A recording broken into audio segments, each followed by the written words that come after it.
What's up, everyone? Welcome back to my channel, and today I'm going to be giving you guys my picks for UFC 321, Aspinall versus Gane. And holy fuck, the year's gone by fast because it's fucking Abu Dhabi time already, which means I have to wake up at fucking 5 a.m. in Australia to watch this fucking card. Fortunately, it's a very good card. We've got a decent main event, a shitty fucking co-main that I don't care for, and a pretty stacked card underneath, I'm not gonna lie. The upcoming cards are actually really good. Like, we got off to a shit start this year, but I'm not going to lie, the last half, or more particularly the last third of this year, has actually been pretty decent. But anyways, enough of me wasting your time. Let's get into this shit. Now, we're only talking about the main card because I couldn't be asked going over all the prelims, but fucking Quill and Ciryl better win. I reckon Chris Barnett wins. Ikram Aliskerov will probably win. And Nathaniel Wood will probably win. I don't give a fuck, honestly.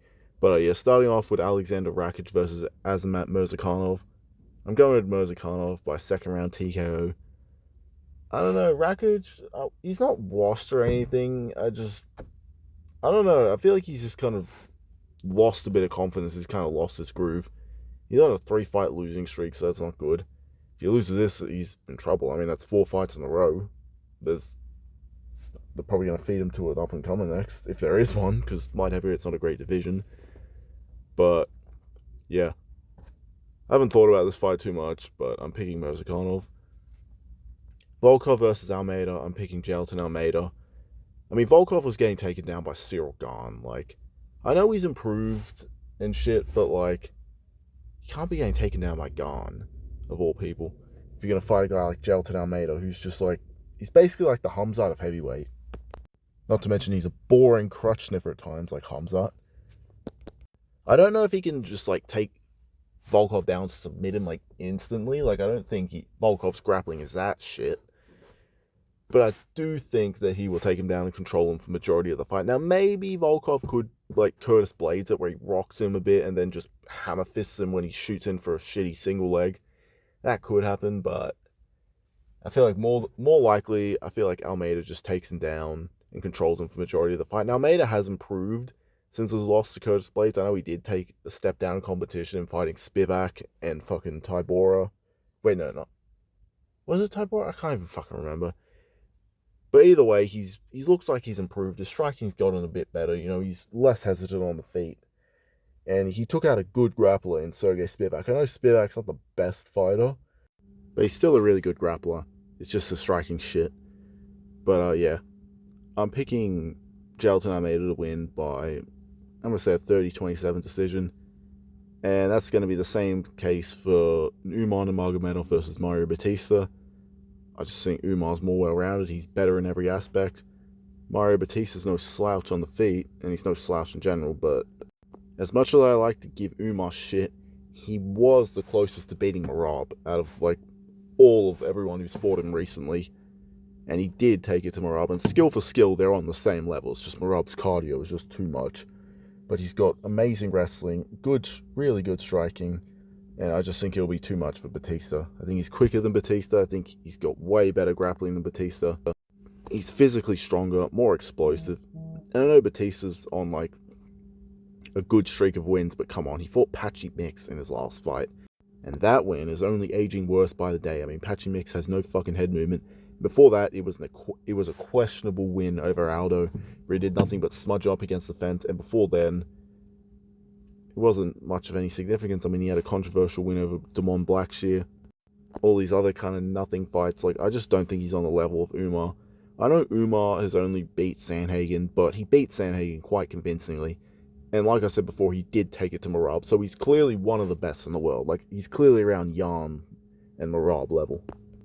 Like, honestly, I think Umar beats every bantamweight that isn't Merab and maybe Petr Yan. I do think Petr Yan has a good style to beat him. But other than that, I think he beats O'Malley. He's obviously already beat Sandhagen. I think he beats Figgy. I think he's going to beat Batista. Who else is fucking ranked at bantamweight? Shit. Obviously he beats fucking Cheeto. He beats Ayman Zahabi. Like, come on.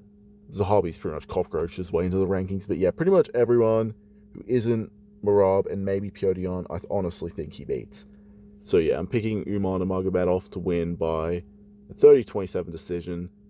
I don't think it's going to be like the highest paced fight in the world, but I do think it's going to be a good showing from him. And he's not getting another title shot after this. He still needs to earn it. He got an unfair path to the title to begin with. He needs to earn his shit this time, rather than just Dana White privileging his way to the belt. Honestly, it just warms my heart to see him not fighting for the belt after losing to Merab. Like, not defending his title is what I mean. Like, it's good seeing that he's not champion, and now he has to get back in the line. That is so fucking satisfying. But anyway, let's move on to the main and co-main. I don't give a flying fuck about Vanna, whatever her fucking name is, something Jandiroba, and Mackenzie Dern. I mean, Mackenzie Dern's hot. I hope she wins. But other than that, I do not give a fuck. I look forward to having a nice, long, warm piss break when this fight's going. As far as who wins, fucking Mackenzie Dern by twerking. There, you happy?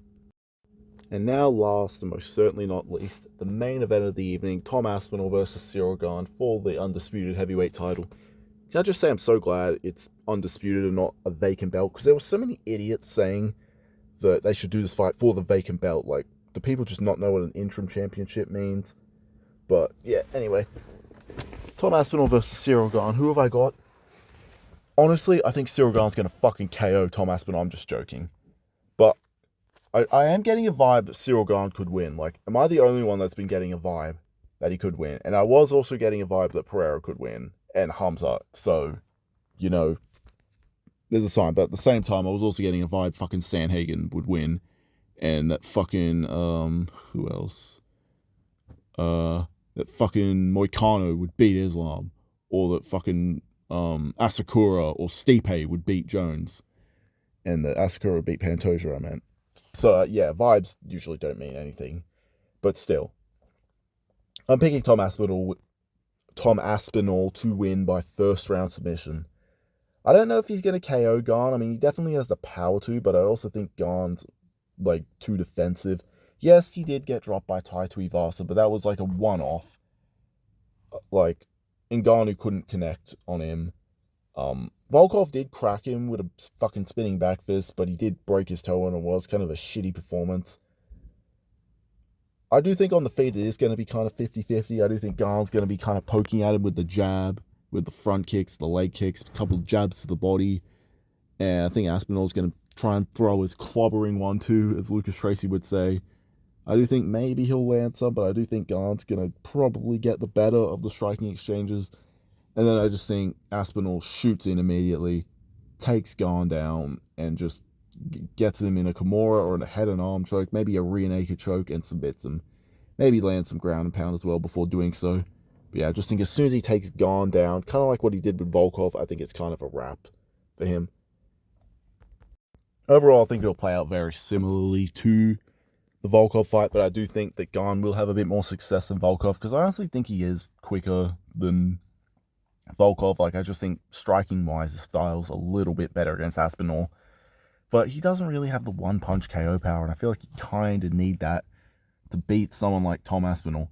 Now, I am a little worried about Tom Aspinall's cardio, because there is a chance Gane could make it out of the first. And if that does happen, I'd be a little bit worried for Tom Aspinall. And I actually like Gane, so like, I'm going to be honest, if Gane were to win, even though it would mean the John Jones fans would fucking never shut up, I wouldn't be that upset. Not to mention, it'd be an easy path for Alex Pereira to become a fucking 3-division champion. And come to think of it, the UFC are probably praying that happens. Because if Gane wins, you do him versus Pereira, and then Jones would be more willing to come back. I guarantee you Jones would come back in a heartbeat if that fight was made. Like, you just know he's calling out the winner. But I don't think that will happen unless, you know, vibes are correct and Gane fucking does it. But I think Aspinall, like I said, will go out there, dance around on the feet for a bit, fucking rugby tackle him, and then just fold him up like a pretzel on the ground. Like, even though Gane's been working a lot on his grappling, like, that is another area for concern. Like, he has been working on his grappling, and Gane's quite talented and athletic, so he can pick shit up quickly, but I don't think it's enough. Like, against a guy like Tom Aspinall, to his level of grappling, I just don't think it's enough. The only guy who I think could match his grappling is either John Jones or Jailton Almeida. But other than that, I don't see Gane being able to escape his grappling.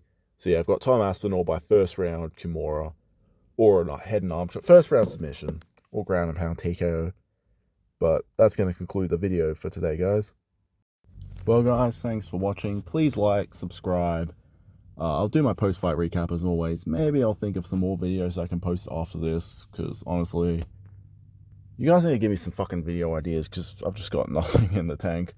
I'm busy doing other shit, so I rarely post. But yeah, please like, subscribe, hashtag join the Marlon Army, share the video, comment, whatever. And I will see you guys in the next video, which will be, you know, after the fights, when I do my post-fight recap. But yeah, goodbye now.